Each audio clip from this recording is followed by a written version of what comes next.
good morning सांग माने जीवन सबुठ बड़ कष्ट काम हूँ यहाँ कोटे जानी पारे सका उठा पुणी गाधेबा खरा दिन तो कष्ट लगे कि शीत दिने बहुत कष्ट लगे जो दिन हो ना हो सका उठा मत बहुत कष्ट मो पर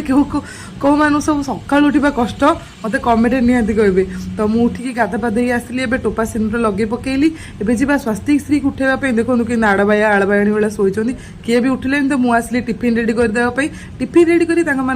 छाड़देली मुझे आसली गोटे राजमार गोटे नुआ रेसिपी देवाई चनाटा देखी जापे मुझे राजमार आज प्रथम थर पर देखुची राजमा मोबाइल सर्च करना देखली बहुत टेस्टी होता तो तापर मुझे डाली पकईदेली डाली हो सारापर मुझे गोटे कहली कौन करेंगे अलरेडी आलू बैगण गोटे सोरिष दिया बेसर पकईदेली तो बेसर हो गला 5 मिनिट एमती सतरे 5 मिनिट जमी हो 5 मिनिट ना सांग ना